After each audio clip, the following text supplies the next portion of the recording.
Of the pleasures and pains of opium much has been written. The ecstasies and horrors of De Quincey and the paradis artificiels of Baudelaire are preserved and interpreted with an art which makes them immortal, and the world knows well the beauty, the terror, and the mystery of those obscure realms into which the inspired dreamer is transported. But much as has been told, no man has yet dared intimate the nature of the phantasms thus unfolded to the mind, or hint at the direction of the unheard-of roads along whose ornate and exotic course the partaker of the drug is so irresistibly borne. De Quincey was drawn back into Asia, that teeming land of nebulous shadows whose hideous antiquity is so impressive that the vast age of the race and name overpowers the sense of youth in the individual. But farther than that he dared not go. Those who have gone farther seldom returned, and even when they have been either silent or quite mad. I took opium but once, in the year of the plague, when doctors sought to deaden the agonies they could not cure. There was an overdose. My physician was worn out with horror and exertion, and I traveled very far indeed. In the end I returned and lived, but my nights are filled with strange memories, nor have I ever permitted a doctor to give me opium again. The pain and pounding in my head had been quite unendurable when the drug was administered. Of the future I had no heed. To escape, whether by cure, unconsciousness, or death, was all that concerned me. I was partly delirious, so that it is hard to place the exact moment of transition, but I think the effect must have begun shortly before the pounding ceased to be painful. As I have said, there was an overdose, so my reactions were probably far from normal. The sensation of falling, curiously dissociated from the idea of gravity or direction, was paramount, though there was a subsidiary impression of unseen throngs in incalculable profusion, throngs of infinitely diverse nature, but all more or less related to me. Sometimes it seemed less as though I were falling than as though the universe or the ages were falling past me. Suddenly my pain ceased, and I began to associate the pounding with an external rather than internal force. The falling had ceased also, giving place to a sensation of uneasy, temporary rest, and when I listened closely I fancied the pounding was that of the vast, inscrutable sea, as its sinister, colossal breakers lacerated some desolate shore after a storm of titanic magnitude. Then I opened my eyes. For a moment my surroundings seemed confused, like a projected image hopelessly out of focus, but gradually I realized my solitary presence in a strange and beautiful room lighted by many windows. Of the exact nature of the apartment I could form no idea, for my thoughts were still far from settled, but I noticed vari-colored rugs and draperies, elaborately fashioned tables, chairs, ottomans, and divans, and delicate vases and ornaments which conveyed a suggestion of the exotic without being actually alien. These things I noticed, yet they were not long uppermost in my mind. Slowly but inexorably crawling upon my consciousness and rising above every other impression came a dizzying fear of the unknown, a fear all the greater because I could not analyze it, and seeming to concern a stealthily approaching menace, not death, but some nameless, unheard-of thing, inexpressibly more ghastly and abhorrent. Presently I realized that the direct symbol and excitant of my fear was the hideous pounding whose incessant reverberations throbbed maddeningly against my exhausted brain. It seemed to come from a point outside and below the edifice in which I stood, and to associate itself with the most terrifying mental images. I felt that some horrible scene or object lurked beyond the silk-hung walls, and shrank from glancing through the arched, latticed windows that opened so bewilderingly on every hand. Perceiving shutters attached to these windows, I closed them all, averting my eyes from the exterior as I did so. Then, employing a flint and steel which I found on one of the small tables, I lit the many candles reposing about the walls in arabesque sconces.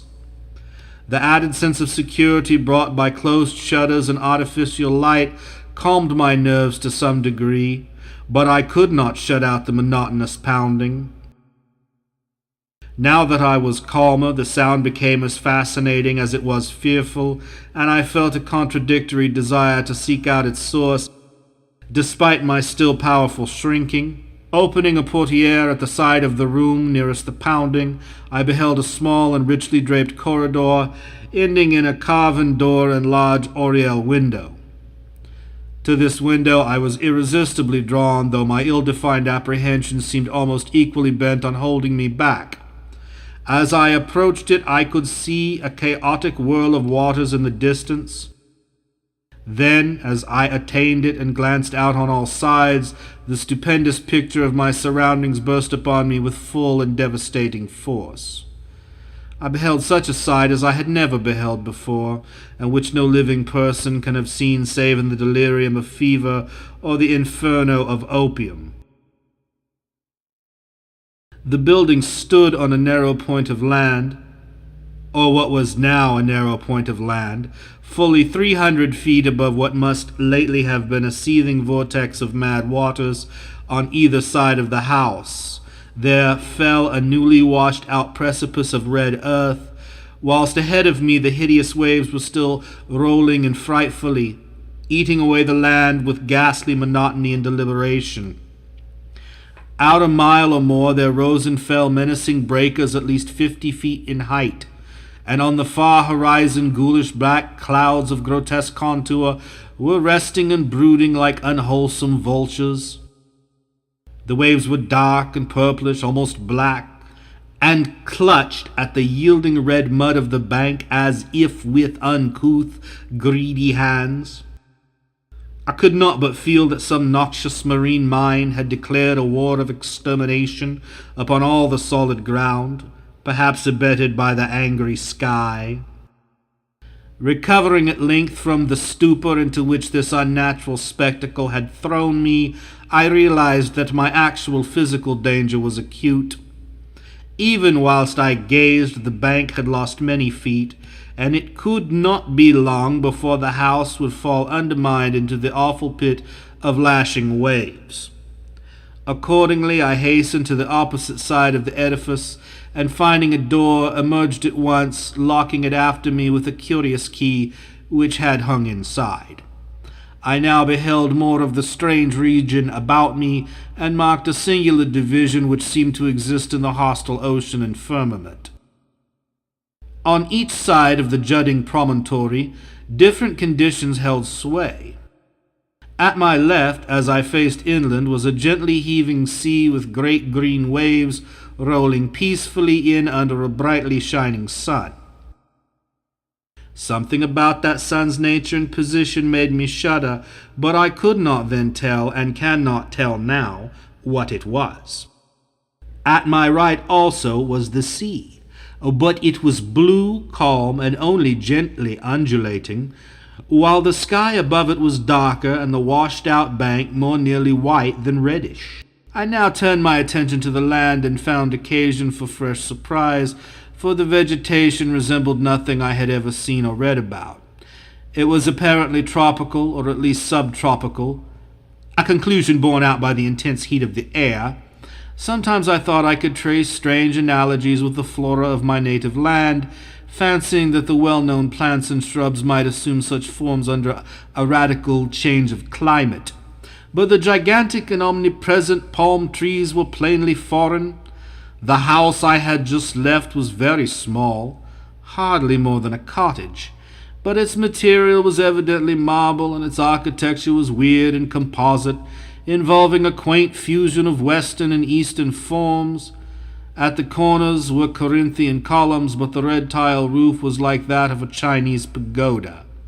From the door inland there stretched a path of singularly white sand, about 4 feet wide, and lined on either side with stately palms and unidentifiable flowering shrubs and plants. It lay toward the side of the promontory where the sea was blue and the bank rather whitish. Down this path I felt impelled to flee, as if pursued by some malignant spirit from the pounding ocean. At first it was slightly uphill, then I reached a gentle crest. Behind me I saw the scene I had left, the entire point with the cottage, and the black water, with the green sea on one side and the blue sea on the other, and a curse unnamed and unnameable lowering over all. I never saw it again, and often wonder. After this last look, I strode ahead and surveyed the inland panorama before me. The path, as I have intimated, ran along the right-hand shore as one went inland. Ahead and to the left I now viewed a magnificent valley comprising thousands of acres and covered with a swaying growth of tropical grass higher than my head. Almost at the limit of vision was a colossal palm tree which seemed to fascinate and beckon me. By this time wonder and escape from the imperiled peninsula had largely dissipated my fear, but as I paused and sank fatigued to the path, idly digging with my hands into the warm whitish golden sand, a new and acute sense of danger seized me. Some terror in the swishing tall grass seemed added to that of the diabolically pounding sea, and I started up crying aloud and disjointedly, "Tiger? Tiger? Is it tiger? Beast? Beast? Is it a beast that I am afraid of?" My mind wandered back to an ancient and classical story of tigers which I had read. I strove to recall the author, but had difficulty. Then, in the midst of my fear, I remembered that the tale was by Rudyard Kipling, nor did the grotesqueness of deeming him an ancient author occur to me. I wished for the volume containing this story, and had almost started back toward the doomed cottage to procure it when my better sense and the lure of the palm prevented me. Whether or not I could have resisted the backward beckoning without the counter-fascination of the vast palm tree, I do not know. This attraction was now dominant, and I left the path and crawled on hands and knees down the valley's slope, despite my fear of the grass and of the serpents it might contain. I resolved to fight for life and reason as long as possible against all menaces of sea or land, though I sometimes feared defeat as the maddening swish of the uncanny grasses joined the still audible and irritating pounding of the distant breakers. I would frequently pause and put my hands to my ears for relief, but could never quite shut out the detestable sound. It was, as it seemed to me, only after ages that I finally dragged myself to the beckoning palm tree and lay quiet beneath its protecting shade. There now ensued a series of incidents which transported me to the opposite extremes of ecstasy and horror, incidents which I tremble to recall and dare not seek to interpret. No sooner had I crawled beneath the overhanging foliage of the palm than there dropped from its branches a young child of such beauty as I never beheld before. Though ragged and dusty, this being bore the features of a faun or demigod, and seemed almost to diffuse a radiance in the dense shadow of the tree. It smiled and extended its hand, but before I could arise and speak, I heard in the upper air the exquisite melody of singing, notes high and low, blent with a sublime and ethereal harmoniousness. The sun had by this time sunk below the horizon, and in the twilight I saw that an aureola of lambent light encircled the child's head. Then in a tone of silver it addressed me, "It is the end. They have come down through the gloaming from the stars. Now all is over, and beyond the Aranurian streams we shall dwell blissfully in Tilo." As the child spoke, I beheld a soft radiance through the leaves of the palm tree, and rising greeted a pair whom I knew to be the chief singers among those I had heard. A god and goddess they must have been, for such beauty is not mortal, and they took my hand, saying, "Come, child, you have heard the voices, and all is well. In Tilo, beyond the Milky Way and the Arunarian streams, are cities all of amber and chalcedony, and upon their domes of many facets glisten the images of strange and beautiful stars. Under the ivory bridges of Tilo flow rivers of liquid gold bearing pleasure barges bound for blossomy Cytherean of the seven suns. And in Tilo and Cytherean abide only youth, beauty, and pleasure, nor are any sounds heard save of laughter, song, and the lute.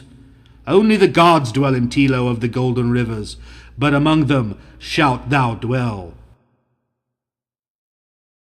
As I listened enchanted, I suddenly became aware of a change in my surroundings. The palm tree, so lately overshadowing my exhausted form, was now some distance to my left and considerably below me. I was obviously floating in the atmosphere, companioned not only by the strange child and the radiant pair, but by a constantly increasing throng of half-luminous, vine-crowned youths and maidens with wind-blown hair and joyful countenance. We slowly ascended together as if borne on a fragrant breeze, which blew not from the earth but from the golden nebulae, and the child whispered in my ear that I must look always upward to the pathways of light, and never backward to the sphere I had just left. The youths and maidens now chaunted mellifluous choriambics to the accompaniment of lutes, and I felt enveloped in a peace and happiness more profound than any I had in life imagined, and when the intrusion of a single sound altered my destiny and shattered my soul, through the ravishing strains of the singers and the lutanists, as if in mocking demoniac concord, throbbed from gulfs below the damnable, the detestable pounding of that hideous ocean. And as those black breakers beat their message into my ears, I forgot the words of the child and looked back, down upon the doomed scene from which I thought I had escaped. Down through the ether I saw the accursed earth turning, ever turning, with angry and tempestuous seas gnawing at wild, desolate shores, and dashing foam against the tottering towers of deserted cities. And under a ghastly moon there gleam sights I can never describe, sights I can never forget, deserts of corpse-like clay and jungles of ruin and decadence where once stretched the populous plains and villages of my native land, and maelstroms of frothing ocean where once rose the mighty temples of my forefathers. Around the northern pole steamed a morass of noisome growths and miasmal vapors, hissing before the onslaught of the ever-mounting waves that curled and fretted from the shuddering deep. Then a rending report clave the night, and athwart the desert of deserts appeared a smoking rift. Still the black ocean foamed and gnawed, eating away the desert on either side as the rift in the center widened and widened. There was now no land left but the desert, and still the fuming ocean ate and ate. All at once I thought even the pounding sea seemed afraid of something, afraid of dark gods of the inner earth that are greater than the evil god of waters. But even if it was, it could not turn back, and the desert had suffered too much from those nightmare waves to help them now. So the ocean ate the last of the land and poured into the smoking gulf, thereby giving up all it had ever conquered. From the new flooded lands it flowed again, uncovering death and decay, and from its ancient and immemorial bed it trickled loathsomely, uncovering nighted secrets of the years when time was young and the gods unborn. Above the waves rose weedy, remembered spires. The moon laid pale lilies of light on dead London, and Paris stood up from its damp grave to be sanctified with stardust. Then rose spires and monoliths that were weedy but not remembered, terrible spires and monoliths of lands that men never knew were lands. There was not any pounding now, but only the unearthly roaring and hissing of waters tumbling into the rift. The smoke of that rift had changed to steam and almost hid the world as it grew denser and denser. It seared my face and hands, and when I looked to see how it affected my companions, I found they had all disappeared. Then very suddenly it ended, and I knew no more till I awaked upon a bed of convalescence. As the cloud of steam from the plutonic gulf finally concealed the entire surface from my sight, All the firmament shrieked at a sudden agony of mad reverberations which shook the trembling ether. In one delirious flash and burst it happened, one blinding, deafening holocaust of fire, smoke, and thunder that dissolved the wan moon as it sped outward to the void. And when the smoke cleared away, and I sought to look upon the earth, I beheld against the background of cold, humorous stars only the dying sun and the pale, mournful planets searching for their sister.